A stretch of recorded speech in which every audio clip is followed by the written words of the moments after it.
Rated T for Teen. A day at the races for the Strange Brigade. Hello, you are joining the Strange Brigade as they drop into a scene from the campaign, which we're using for our E3 demo this year. So you can see a team of 4 players here working together to explore the unknown. The campaign's 1 to 4 player. It's got some competitive elements in it as well, as you'll see as we go through the playthrough here. Oh, opening up a chest, getting some treasure. So you collect gold throughout the game, which you can use to unlock weapons later on. So you can increase the size of your arsenal of weapons that are available to you. Another bloody jungle trek. And in this heat. There's a cat minding its own business. There's layers of collectibles in each level, isn't there, Steve? Yeah, there's a bunch. There's like canopic jars and lots of things that reward the player for detailed observation of the environment. Is there no problem the Brigade can't solve? So as you explore through the environments, there's a few simple sort of action-y puzzles to solve. Ghastly ghouls blocking the bridge. But can they hold it against the Strange Brigade? Yeah, and this beam that's been used to activate the crystal that's unlocked the route here can be turned on the enemies and indeed your teammates if you're feeling that way inclined. You can see the players kind of tag teaming here, so the guy firing the beam is setting them on fire, which softens them up for a bit of damage, isn't that? Yeah, right? yeah. The low road, eh? Let's hope the old grey matter is up to it. You can see that we've split into 2 groups here. One group's taken the high path, the other group's taken the low path. One of them's a little bit more puzzly, one of them's a bit more fighty. Blades of glory! I can think of a few good uses for these razor-sharp rotaries. The detail in the levels has like multiple paths as you go through. It rewards lots of replayability in the levels to find everything.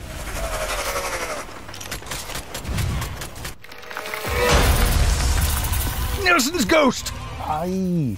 What a convincing scream, Steve. Yeah, it's terrifying. I have seen it like several hundred times, and yet, you know, it fits well. Still gets me. Oh, the tone, the enemies, all fits the sort of 1930s serial adventure, rompy adventure that the characters are on. The whole setting and theme of the game is based on these 1930s, 40s adventure serial matinee movies. So it's all deliberately kind of tongue-in-cheek and hokey. It's got a lot of sort of charm and fun. The emphasis is very much on not taking itself too seriously.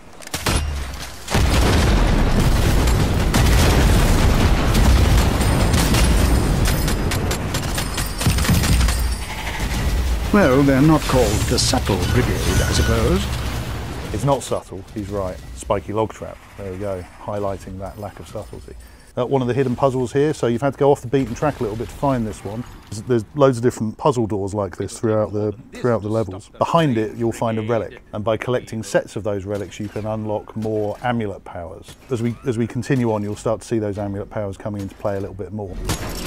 Cracked it.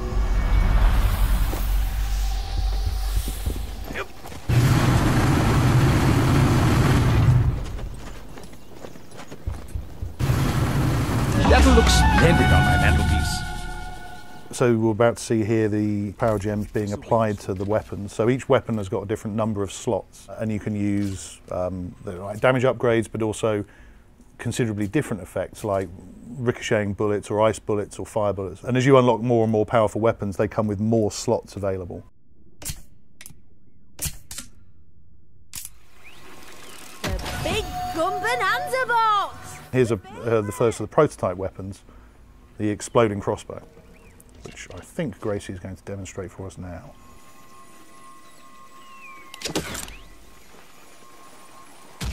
Super.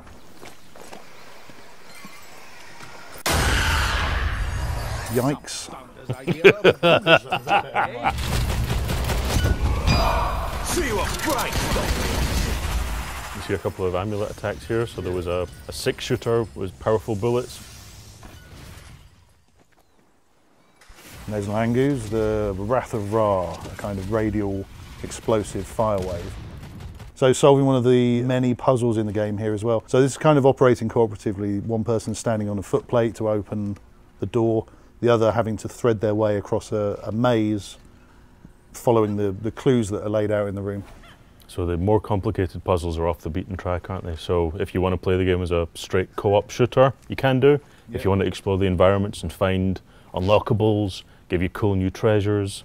You can play that way as well. What we're hoping to see is people repeatedly playing these levels and discovering whole new areas that they've missed the first time around. And here's a nexus. So this is one of the systems where you're undermining Sateki's grasp over the environment by smashing these crystals. Kill them all!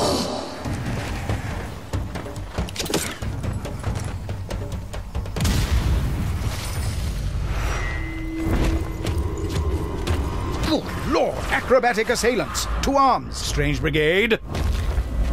Introducing the ghouls, nasty, fast-moving, teleporting, horrible. There's Frank with a flamethrower there, that's particularly brutal.